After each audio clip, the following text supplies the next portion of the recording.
Mwiriwe neza mwe mwese mwihuje natwe biciye kuri satellite Amazonas na satellite ya Uteresat 8 mu bihugu bitandukanye ndetse n'abari mu bikorane uyu munsi kwa Gatatu 10 Kigarama mu mwaka wa 2025 intasho kuri mwese kuri uno munsi mwiza ndabatahije ndi ngaha ku ihema rinini Carpa Cathedral. Turabe muri Samuel wa mbere igice c'10 murongo wa mbere ukabandanya atubwira ngo aha nigihe ubwo yaragiye gusiga Sauli nk'umwami avuga ngo maze Samuel yabiraga kuza kamavuta yerayo ayamusuka ku mutwe aramugumbira aravuga ati mbega uhoraho siwe akwimitse ngo be ari wewe ugaba ishamvu yiwe uyu munsi nitwamara gutandukana uja gusanga abantu babiri hafi y'imva ya Rakeri ku rubibe rw'aba Benjamín iserusa kandi barakobarira bati indogoba wari wagiye kurondera zarabonetse bati kandi so asigaye ahagarikiye umutima wewe kuruta izo ndogoba avuga ngo ivy'umwana wiwe yobigenza ate maze uvuye aho ugiye nk'akarere ugashika ku giti c'umweroni c'itabora uja guhura n'abantu batatu baduga gushengerera Imana Beteli, umwe ateruye abagazi b'impene batatu, uwundi atwaye amarobe atatu y'imitsima, uwundi atwaye umukuzo wa vino. Barakuramutsa baguhe n'amarobe abiri nawe uyakire. Hanyuma urashika ku musozi w'Imana ahari boma y'Abafilisitiya. Niwashika muri ico gisagara uja guhura n'agakama k'abavugishwa n'Imana bamanuka bavuye aheraho ku mpinga y'umusozi bafise amakembe n'udushako tw'ingoma n'imyironge n'inanga bigenda biravugira imbere yabo. Uja gusanga bariko baravugishwa n'Imana maze mpemu w'Uhoraho aca akuza ko akabushungwe nawe akuvugishe hamwe nabo uco hinduka kundi ubundi muntu mushasha capurenyeri ya Dawidi bubamfu kandi ivyo bimenya nivyagushikako ugenza ukubona bikwiye kuko Imana iri kumwe nawe acapuri yindi nyeri ya Dawidi ngaho hanyuma ibubamfu kandi uzunyitangira imbere umanuka igirugari nanje nyene nzomanuka ngusangeyo nje kose bimazi no gutanga ivyishimwe uzundorera iminsi ndwi kugeza igihe nzogusangayo nkakwereka kuko ukwiye kugenza. Yateruza kurindira iminsi ndwi. Rero izi ni intambuko ndwi z'igihe cibuye rigumye mfuruka aho hashushanirijwe n'imituragaro ndwi kuko kwiherezo murabe ni ukwemezwa ugushingirwa ntaye kubwo bukozi aribwo mwakino gihe canyuma buri hagati mw'ishengero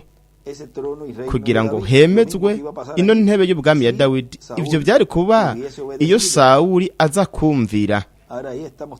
Rero ngaha ariko yerekana icyo ubwo bukozi bwa Mose na Eliya buzuba buriko buraronka mwakino gihe canyuma. Harivyo murabe ngaho hanyuma byashushanirijwe muri Dawidi. Rero abananya bavuga ngo akirura ijya avuye aho Samuel ari Imana imuha umutima musha.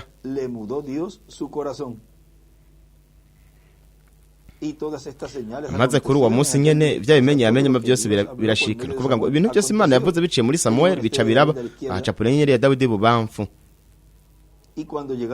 Nuko bashitse kuri wa musozi abavugishwa n'Imana bagakama bahura nawe maze mpemu w'Uhoraho amuza akakabushungwe avugishwa hamwe nabo acapurenyeri ya Dawidi ibubamfu. Rero murabe ivyo nyene nivyo yari yavuze mu gitabo c'imirongo ari ahantu yavuze ko Imana izoza mu bubasha akabushungwe no kuvuga mu bubasha nibwo imana yari kuzamwo haravuga ngo imana turayibonije ububasha nuko bashitse kuri wa musozi abavugishwa n'imana bagakama bahura nawe maze mpwemu w'uhoraho amuza kakabushungwe avugishwa hamwe nabo maze abari basanzwe bamuzi bose babonye ariko aravugishwa hamwe n'abandi barabazanya bati mbega mwene Kishi yabaye iki none Sawuli nawe yarema bavugishwa n'Imana umwe wo mubabaho hantu arabaza ati mbega bo ni bene nde ico catumye bihinduka kagani ngo mbega Sawuli nawe yari mu bavugishwa n'Imana maze arangije kuvugishwa ahantu hera ku mpinga y'umusozi no kuvuga ngo hanyuma ntitubona Sawuli ariko aravugishwa kumvira mu bintu bito bito biciye bugufi kugira ngo dutahure ibikomeye murashobora gufata ivyicaro vyanyu mu butumwa bwitwa ngo gukuraho ibintu byose bituzibira kugira ngo ntituronke umugisha w'Imana aho aratubwira bwavuzwe 17 z'ukwa gatanu 2013 aravuga ngo nuko Yakobo araraka atonganya Labani aramubaza ati nagucumuye kwiki nakoze icaha ki catumye uzinga bufuri ukanyoma inyuma none kusatse mu bintu vyanje byose ubonye ki mu vyo mu rugo rwawe kizane hano gishire hagati y'ize nshuti zanje n'izawe badutature rero murabe ibi nyene nivyo tubwirwa mu gitabo ca Yobu aho we atubwira ngaho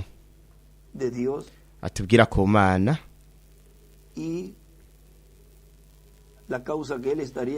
hamwe n'impamvu yariko aje imbere y'Imana ngaha turabona Labani hamwe n'ibibazo ngaha yari afise vy'ibi bigirwamana rero murabe ngaha muri Yobu igice ca 43 haravuga ngo maze Yobu arishura ati no gushitsa uyu munsi amajojwa yanje aharugwa nk'umugararizo uko nkubitwa kuruta uko niha iyo mbona arinze aho noyibona kugira ngo nduhe nshike n'imbere y'intebe yayo no kuvuga ngo imbere y'intebe yayo noyikurira ku ntango urubanza rwanje akanwa kanje nkakuzuzamwo amajambo y'imiburano nkamenya amajambo yonyishura ngatahura ico yombarira mbega yontwarisha intuntu ubushobozi bwayo buhambaye oyaye ariko ivyanje yobishira ku mutima kubera ko umuntu agiye afise umutima w'ubugwaneza imbere y'Imana aho havuga yuko Imana yomwumviriza acavuga ngo aho niho umugororotsi yoburanira nayo inde umugororotsi akaburana n'Imana murabe incira urubanza ikancira utazo kwipfuguruza gushitsa ibihe bitazoshira no kuvuga ngo agaheza gacika urubanza uwo muntu yoba yaciriwe kuko yoba agiye imbere y'Imana agaheza akarenguka imbere y'Imana akayibwira ibintu byayo ibibazo vyiwe ingorane ziwe ntabijane mw'isi ahubwo imbere y'Imana nuko rero nayo mu mbabazi zayo zihambaye cyane iyo heza rero ikitwararika uwo mugororotsi nuko agaheza agakinjishwa uwo muntu agacika ibihano umucamanza yomuha kubw'ivyo ariko kubera ko yabijanye imbere y'Imana nuko Imana igaheza ikamushikana kw'imbabazi uwo muntu agakinjishwa ibihano vy'Imana rero murabe ivyo kandi Revera William Branham yarabitubwiye hariya mu butumwa bw'ibihendwe by'ishengero gitabo cy'ibihendwe by'ishengero aravuga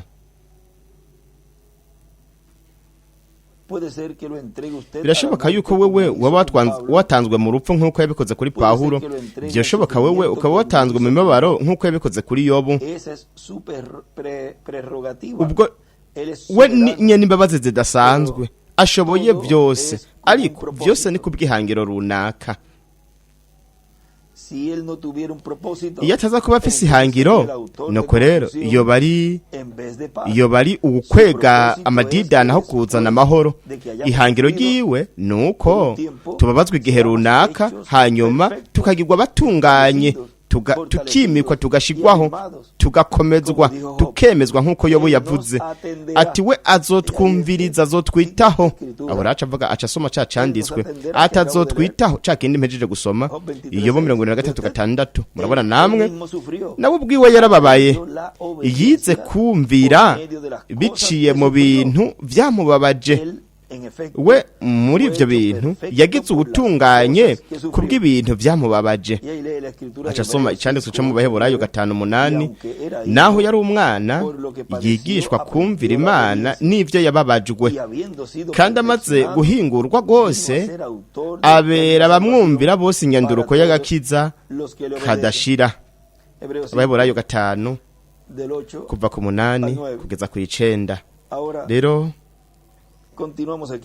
tubandanye ngaha aho twagarukirije mwa bwa butumwa bwitwa ngo gukura ibintu byose bituzibira kugira ngo ntituronke umugisha w'Imana. Bananya kuvuga ngo muri iyi myaka 20 twamaranye,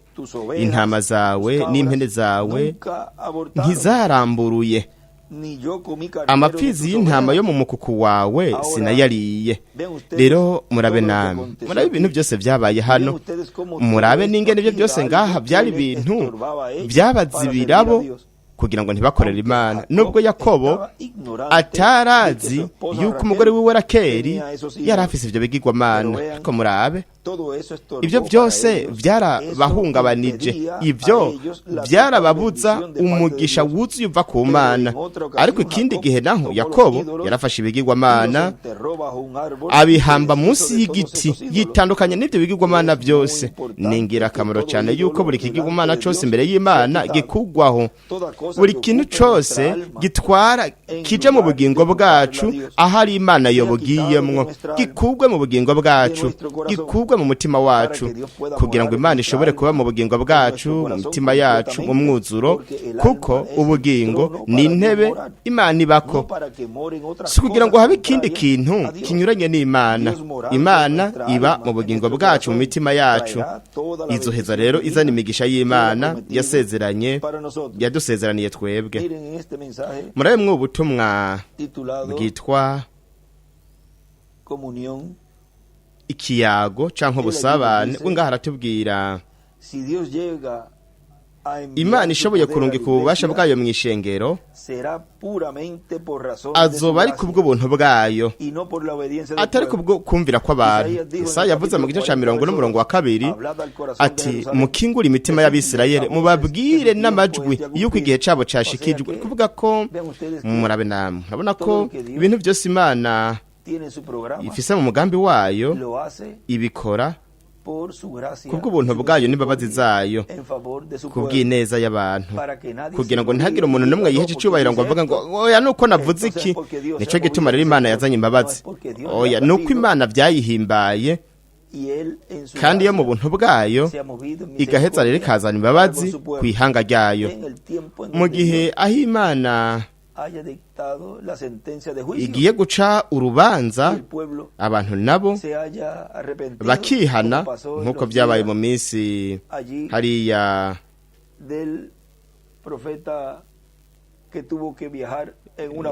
mu gihe c'umuvugishwa byabaye ngombwa ko afata urugendo ari mu nda y'urufi. Abini newe murabe namwe, bobo barihanye bamenye yuko urubanza rw'Imana rugiye kuza, nuko Imana irahezezana imbabazi. Ariko ngaho ntibari gushobora kuvuga ngo oya nuko twebwe twaciye dusaba imbabazi, ni kuvuga ngo twakoze ibintu neza, nico gituma Imana yaduhariye. Nubwo byari bimeze uko, hari kubw'ubuntu bwayo n'imbabazi zayo nibyo byatumye bikora, kuko yari gushobora gushitsa ivyo bihano aho. Ariko murabe haravuga ngo Yesaya yavuze mu gice ca 40:2 ati mukingura imitima y'i Yerusalemu, mubabwire n'amajwi yuko igihe cabo cashikijwe. Ariko yamara bagirizwa gusenga ibigirwamana, ariko bwabaye ubuntu bw'Imana nibwo bariko bararonka Imana ishoboye kuturungikira ikintu twebwe ni kubw'ubuntu bwayo, si uko twari tubibereye. nuko rero byoshoboka bikaba bisobanura ibintu runaka. Ndahanuye ndavugije ko hazoba impinduka, sinzi ngo ni ryari, ariko ndazi yuko zigiye kuba. Turi hafi y'ivyo ubu nyene, kuvuga ko ubwo bubasha bw'Imana bwo kwinjiye mu ishengero mwa kino gihe ca nyuma, ubuntu bwayo bwasutswe hagati mu ishengero ryayo, atari kubw'uko twebwe tubibereye, ahubwo ni kubw'imbabazi zayo n'ubuntu bwayo, aho ububasha bw'Imana bwobaye buriko buragaragara mu ishengero ryayo. Ariko harakenewe ukubaha, ukumvira, kuko nubwo we yoshobora guhonya agakora agashitsa ibihano vy'Imana yavuze yuko azoshitsa, nubwo yapfutse ivyo kandi akaba ashoboye kubishitsa, twebwe igikorwa cacu ni uguca bugufi, kumvira, hanyuma tugatakambira Imana. Murabe nk'uko rya hanga ry'inini we ryabikoze, batakambiye Imana, Imana iraheza ibazana kwimbabaza. Ariko ntihari ku bwabo, ahubwo hari ku bw'ubuntu bw'Imana. kuvuga ko nubwo bakoze ivyo,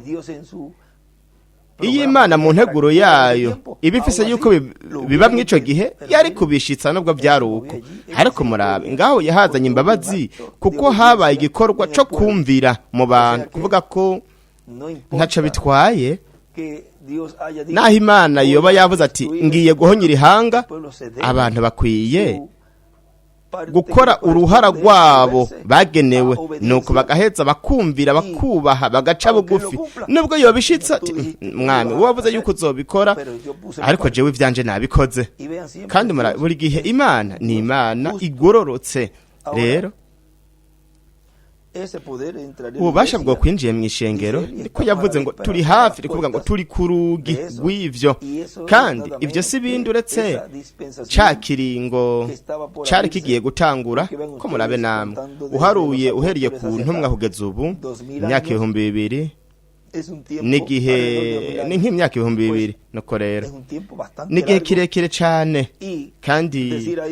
aho mu 1997 avuze yuko turi hafi, ko twiteze ikintu runaka. Ni kuvuga ngo ico kintu kiri hafi, ni ugereranije n'ico gihe cose. Ufasheho uhereye muri Edeni ho birushiza kuba bikomeye. Rero ugereranije n'iki gihe ni hagufi cyane. Abantu bakuvuga ngo ningira akamaro cyane ko dukorera Imana n'ubugingo bwacu bwose n'imitima yacu yose, ntabe ikintu na kimwe cotuma tutayaga n'Imana canke Imana ngo yage natwe. Rero mu isezerano rya kera, ukwinjira kw'ubwoko bw'Eburayo binjira mu gihugu c'isezerano bishushanya ukwinjira kwacu mu batizo wa mpwemu yera, ahari imigisha yose y'Imana kuri twebwe twese. Kubw'ivyo rero tuza kwinjira mu gihugu c'isezerano c'umubatizo wa mpwemu yera dufise umutima widegemvya, utarimwo ibi bintu byose bizibira umugisha w'Imana. Kuvuga uyu mubatizo wa mpwemu yera mu bugingo, aho abantu mwa kino gihe ca nyuma babaye bariko bararonka ino migabane ibiri, kandi bakagira kuvuka bwa kabiri mu bugingo mu gice cahera ha cane, ariho hahuye n'ingoro yo mu gihugu mpwemu iri mw'ijuru, aho abakerubi babiri bari hariya ku mutemero wo guhongerako. Kandi abakerubi babiri n'abakerubi bibiri banini b'igiti c'umwera ayo basizwe zahabu n'inkingi y'umuriro hagati muri abo bakerubi babiri. Naho rero ahera ha cane ahakorerwa iki gikorwa c'uno mubatizo, ari wari umubatizo w'ijambo. Iryo naryo ni Imana, kandi turi no mw'iyo ntambako y'ijambo nyene, ijambo ritunganye. Rero murabe, para confirmar el reino y trono de Saúl, kugira ngo hemezwe intebe n'ubwami bwa Sawuli, yatekerezwa kumvira ivyo Samuel yari yamubwiye. Yari yabimubwiye, amubwira ibintu byose azokora, amubwira mbere n'ivyo yari gukora nyuma yo kugenda kwiwe, kuko hanyuma yari guca agaruka Samuel, hanyuma agatangura kuvugishwa no kuvuga ngo Imana yashikije ivyo yari yavuze biciye muri Samuel, kugeza aho byari kwigenda neza. Rero kandi ibyo ngo yari yamubwiye ngo rindira iminsi 7, kugeza nshitse kuvuga ni nk'uko twavuga yuko yamucaniye umuriro yamudugirije umuriro Sawuli arababwira ati rero ko ndiko ndavugishwa ariko nikimbura reka turabe hahandi aho atumviye aho yagararije Samuel, eso está en el capítulo 15 yagararije Samuel ivyo biri mu gice ca 15 de primera de Samuel muri Samuel wa mbere verso murongo vamos a ver desde el verso 1 mire dice reka turabuhereye ku murongo wa mbere haravuga ngo maze Samuel abarira Sawuli ati ni jewe uhoraho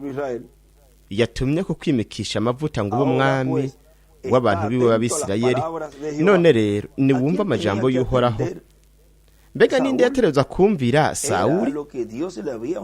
byari iby'Imana yari yatumye gukora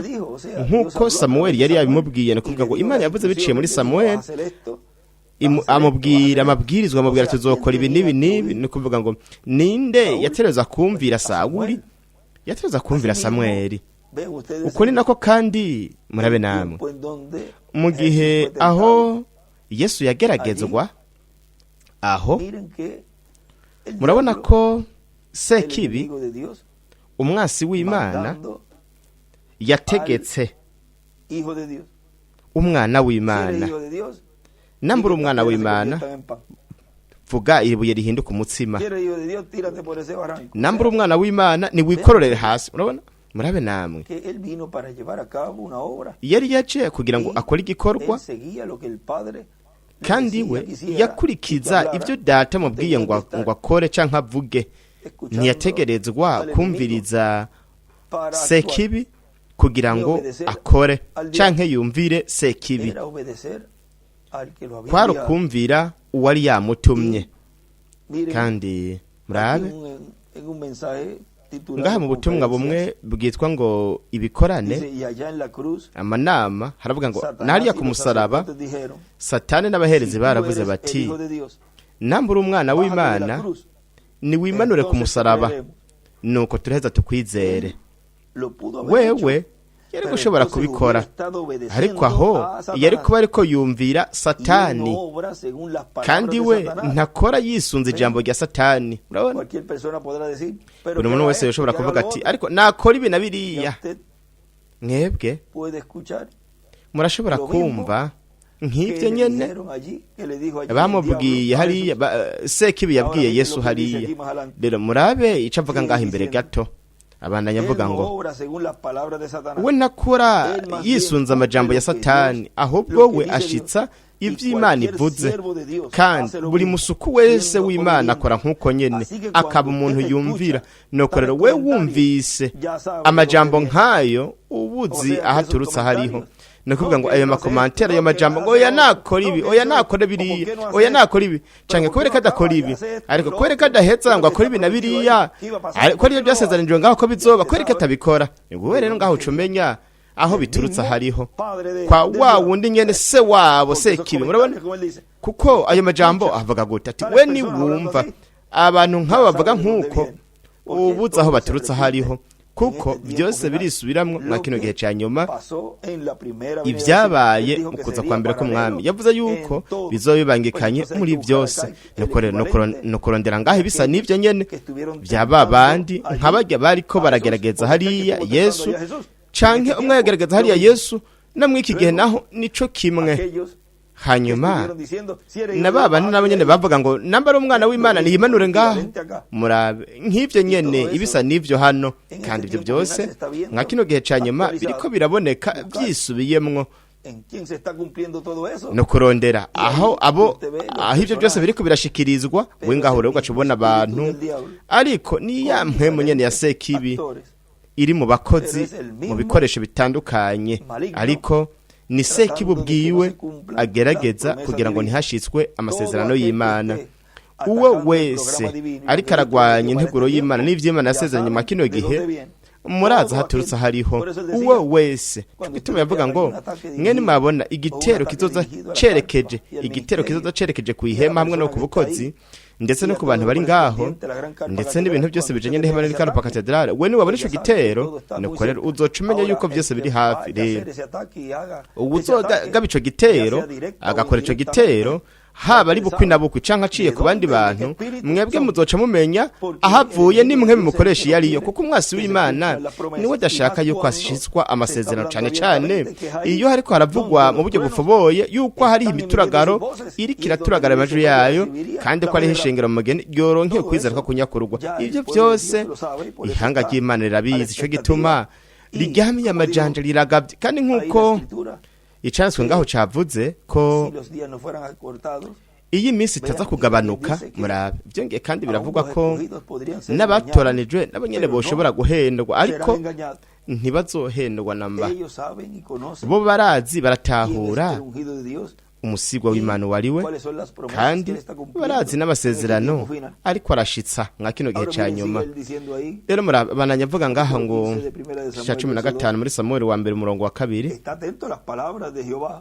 uku niko nyene umurongo wa mbere harabananya havuga ngo uku niko nyene ingabo agize ngo amaramaje guhana abamareki abahoye ivyo bagiriye abisirayeli ingene bababujije inzira igihe baduga bava muri Egiputa none rero genda utera abamareki ubarandure rwose n'ibyo bafise byose ntuzugire uziguriza uzugeseze abagabo abagore n'abana mbere nabonka bo n'inka n'intama n'ingamiya n'indogoba nuko Sawuli ahamagaza ingabo aziharurira Iterayimu zari ingabo 200 bo n'izibuyudi 10,000 bukeye Sawuli aja mu gisagara c'abamareki aryama mu mwonga waho ariko Sawuli abarira abanyakeni ati hogi nimugende muve mu bamareki noye ko barandurana nabo kuko mwagiriye abisirayeli bose neza igihe baduga bava muri Egiputa nuko abanyekeni bava mu bamareki maze Sawuli agaseza abamareki uhereye ihavira ugashitsa ishura aharabana na Egiputa afata mpiri umwami wabo Agagi aranduza abantu bose inkota kugeza ngaha iyo ariko aragenda yumvira ariko Sawuli n'ingabo ziwe baziguriza Agagi bo n'ibirusha ibindi ubwiza mu ntama no mu nka no mu mashuranuze no mu myagazi y'intama mbere byiza byose banka kubigeseza gose ariko ibigayitse byose n'ibitagira ico bimaze abari byo bagaseza gose maze ijambo ry'Uhoraho riza kuri Samweli riti ndicujije catumye nimika Sawuli kuko yamvuye ko akanka gukora ivyo bariye maze Samweli araraka akesha ijoro atakambira Uhoraho bukeye akoroka kare ngo aje gusanganira Sawuli baramubarira bati Sawuli yari yagiye i Karumeli ahishingira icibutso hanyuma arahindukira akomeza inzira amanuka igirugari maze Samweli ashikira Sawuli aramubarira ati uragahezagirwa n'Uhoraho ico Uhoraho yantumye ico Uhoraho yambariye nagishikije Samweli aramubaza ati none ubwo rwanaga rw'intama runza mu matwi bo n'urwabagirana rw'inka numva ni ivyiki kuvuga kugeza mu gice kugeza ku murongo w'8 aho yari yabishikije hanyuma nuko rero acafata ibintu yari yabwiwe yuko ateruza kwica byose ni kuvuga ngo ntasike ikintu na kimwe kizima ko ari ukwica ibintu byose byari bihari uhereye ku mutamba kugeza ku mwana n'uwonka n'ibintu byose bijanye n'ibikoko n'ibitungwa n'ibindi hanyuma aca arafata rero kuvuga yakoze igice kimwe neza ikindi ntiyagishikije yatangura reka tuvuge ngo byahereye ngaho yatanguye kudashitsa ivyo Uhoraho yari yamubwiye haravuga ngo reka je ku murongo wa 14 Samweli aramubaza ati none ubwo rwanaga rw'intama runza mu matwi bo n'urwabagirana rw'inka numva ni ivyike no kuvuga bari babinyegeje Sawuli aramwishura ati nizo bakuye mu bamareki kuko abantu bazigurije izirusha izindi ubwiza mu ntama no mu nka ngo nizo gushikanira uhoraho Imana yawe kwibimazi navyo ibindi byose twarabigesheje gose nikuvuga ngo bumviye igice gusa. Maze Samweli yishura Sawuli ati hagarara ihinge nkubarire nanje ibyo uhoraho yaraye ambariye iri joro. Aramwishura ati yego vuga. Samweli aramubwira ati naho wari warikengereye mbega ntiwagizwe uwo kuganza imiryango y'Abisirayeli uhoraho ntiyakwimikirije amavuta ngo ube umwami w'Abisirayeli kandi akagutuma ku rubanza akakubwira ati genda ugeseze rwose babajyabyaha b'abamareki ubagwanya gushitsa ubaherengeteye. None se niki cakubujije kumvira uhoraho ukagurukira ku minyago ugakora ibyo uhoraho abona ko ari bibi? Maze Sawuli yishura Samweli ati erega uhoraho namwumviye kandi urwo rubanza uhoraho yantumye ko narumaze. Nazanye Agaga umwami w'abamareki kandi n'abamareki ubwabo narabagesheje rwose, ariko abantu nibo bakuye intama n'inka muzo banyaze izarusha izindi kuba nziza muzagira zigesezwe ngo zize zibe izo gushikanira uhoraho Imana yawe kwimazi ngahigira ugari. Samweli aramwishura ati mbega uhoraho ahimbagwa n'ibimazi byonswa n'ibindi bimazi gusumba umwumviye? Erega kumvira ugusumba ibimazi no kuyoboka ugusumba ibinure by'imfizi z'intama. Kuko ubugarariji arico kimwe n'icaha c'ubupfumu kandi kuba ntagondwa ni kimwe no gusenga ibishushanyo n'ibigirwamana. Ko wansi ijambo ry'uhoraho nawe yanse kuba ku ngoma. Maze Sawuli yishura Samweli ati naracumuye kuko ntumviye icagezwe c'uhoraho n'amajambo yawe ngatinya abantu nkabumvira. Yumviye ijwi ry'abantu ntiyumviye ijwi ry'Imana uhoraho. Iryari ryamubwiye ibyo ategerezwa kuvuga biciye muri Samweli, ibyo ategerezwa gukora biciye muri Samweli. None rero ndakwinginze mparira icaha canje uze dusubiraneyo kugira ngo nsenge uhoraho. Samweli yishura Sawuli ateka sisubira nayo nawe ko wasi ijambo ry'uhoraho nawe yanse kuba umwami w'Abisirayeli. Aho iburyo yandika ngo ikimazi ibimazi. Rero murabe ingene ivyo vyamukwegeye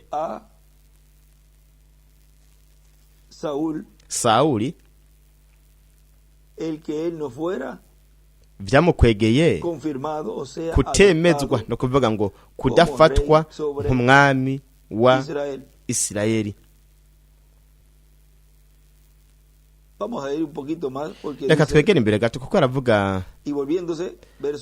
umurongo wa 27. Nuko Samweli agihindukira ngo agende, Sawuli ashingira umutwe w'impunzu yiwe iratabuka. Maze Samweli aramubarira ati uhoraho nawe uyu munsi agutabuye kw'ingoma y'Abisirayeli ayihaye mugenzawe akuruta, uwo ni Dawidi. Kuko umugisha murabe ntuzimira ntutakara ahubwo wimukira ku wundi. Co kimwe ni nako bimeze igihe Imana iri kirashitse integuro yayo mu gihe canke mu kiringo. Iyo ntumwa ikarangiza imisi yayo Imana ikayijana niki Imana ikora icihagurutsa iyindi ntumwa kugira ngo ibandanye ico gikorwa. Suko igice gigarukira hagati ico gikorwa ati none kujya muvugishwa yari yavuze ngo azokora ibi ntiyabishitsa. Ici hagurutse ubundi akabandanya kubikora akabandanya ico gikorwa. Bashobora kuvuga bati murabe urya ni ubutwara ikibanza c'ubundi kuko nga agereka arakora ibintu urya wundi muvugishwa yagiye yavuze ko azokora aho kurindira kuko yaragiye azogaruka bikore. Murabe ivyo iyo ubwoko bwe buraye bubikora igihe bari hari yabagira binjira mu gihugu c'isezerano. Nyuma yuko Mose yari yagiye bari kuvuga bati ariko ko tutabona Mose namba we igihe kimwe yaraduze akamanuka afise ibisata by'amabuye amara imisi 40 n'amajoro 40 yaraduze aramanuka nokorera mu byukuri azogaragara ngaho. Jesse ngiye gukurikira Yosuwa namba je nigumira ngaha kuko namba hariya yagiye akagaruka mu byukuri nubu kandi azogaruka nokorera Jesse nkurikira ujya musore ariko aravuga ngo ubu rero ngo twiyeza kugira ngo twinjire mu gihugu cy'isezerano. Murabe azogaruka tweze jewe ujya sindamwumviriza. Murabe iyo bose baza kwiyumvira nk'uko nta nomwe yari gucika mu gihugu cy'isezerano kuko uburyo bwari bwaganywe n'Imana mw'uwo mwanya yari Yosuwa yari we Imana yari kubashikana niwe yari kubashikana mu gihugu cy'isezerano niwe Imana yari guca mu kabashikana mu gihugu cy'isezerano rero wagumanye ibyo vyiyumviro vya kimuntu vya Mose ntiyinjiye yagumye ngaho rero wakurikiye inkingi y'umuriro yari iri muri Mose wabonye ko yagurutse ija kuri Yosuwa aho mu byo kwirabuza toya Mose yagiye ati rero ubone gukurikira Yosuwa kuko yaravuze ngo nkuko nabanye na Mose ati ndi kumwe nawe ati natwe rero turi kumwe nawe reka tubandanye naho yari kuba ameze gute naho Yosuwa atagwa neza abantu ariko yari we yatumwe n'Imana kugira ngo ashitse byasezeranye ko azobashikana mu gihugu ko azobakura muri Egiputa mu buja akabashina mu gihugu cy'isezerano ko yakoreje kiri gikoresho kugira ngo ibashikaneyo ivyo biraba Imana ibiraba abantu nukumvira ivy'Imana mu nteguro yayo mwico gihe canke mu kiringo ivyo yoba yiri kirashitse ikora twebwe igikorwa cacu no kumvira gusa hanyuma tugakurikira inkingi yo muriro reka sivyo nyene Revera we Abraham yabonye bamubonye ariko aravuga ngo iburengerazuba hazogendera ku ifarasi y'igitare ngo tuzoca muri iyo nzira iyindi ncuro hanyuma kandi we yaragiye rero bashobora kuvuga ati azogaruka ko yavuze yuko azokora ibi ariko turamubona reka aravuga ngo nabonye mpwemo yera nabonye inkingi y'umuriro urya muco uyu mwe mubona ku ifoto uguruka werekeza mu kibanza upfugana n'ubundi muntu hejuru nuko rero ico abantu batiraza gukora niki nukurondera igihe aho ivyo byaba biriko birashitswa bakaraba igice kiboneka kigaragara ico bashobora kubona naco niki n'inyubako ihema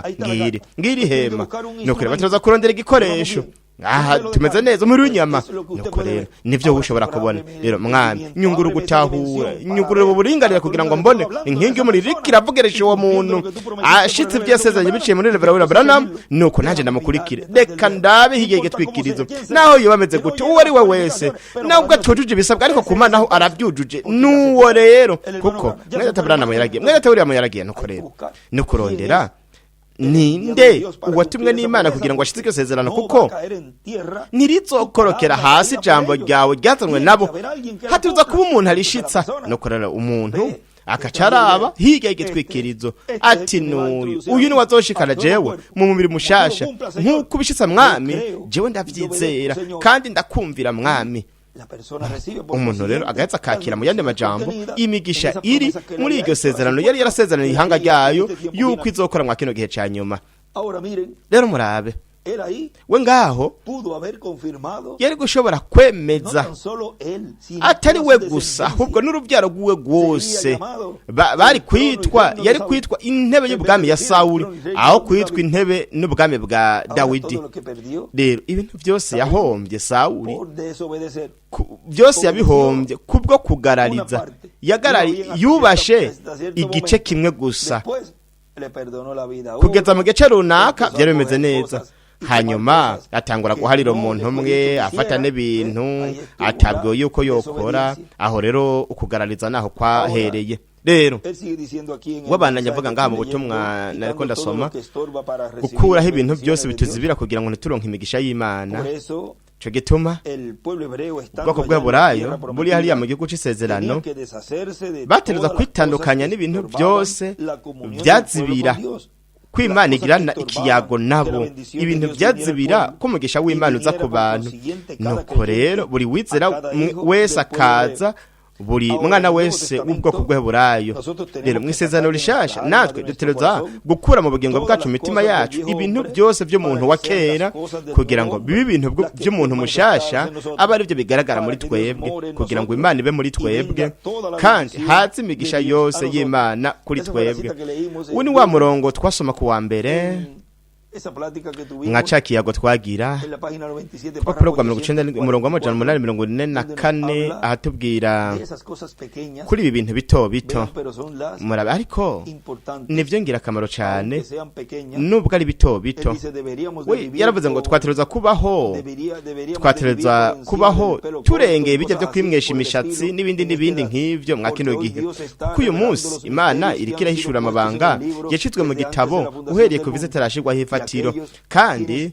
babandi bamwe bubaha bumvira mwabijya bintu bito bito bazotahura n'ibindi nimba wewe utumviye mu bintu bito bito nuko rero ibi bindi bintu bizoguca hejuru y'umutwe wawe bibe kure cyane nk'uko iburengerazuba hitanguye iburasirazuba urabona ntabwo ushobora kwirengagiza ibi bintu bito bito no kuvuga ngo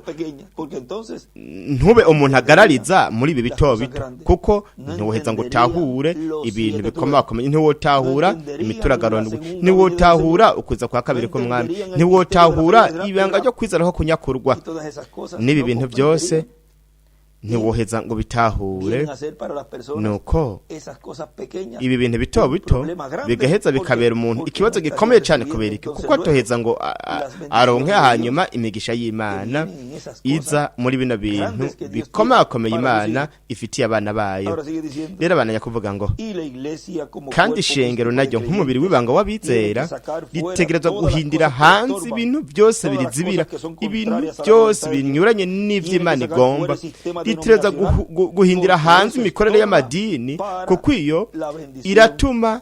irazibira imigisha y'Imana ese Imana yodufasha kuguma buri gihe twitandukanije n'ibintu by'amadini ibigirwamana n'ibindi bintu byose kugira ngo umugisha w'Imana ubyagire kwihanga ry'Imana ryose muri kino gihe ca nyuma kumvira mu bintu bito bito kugira ngo utahure ibihambaye ibikomeye Imana ibahezagire barinde kandi idufashe buri gihe kumva no gutahura ibanga Imana iriko irashitsa mwa kino gihe ca nyuma dutahure iryo banga kandi dutahure n'ibi bintu bito bito kugira ngo twumvire mwa bino bintu bito bito kugira ngo dutahure ibintu bikomakomeye kumvira mu bintu bito bito kugira ngo tahure ibihamba Imana ibahezagire barinde mubandanye mugira umunsi w'umunezero wuzuye imigisha y'Imana.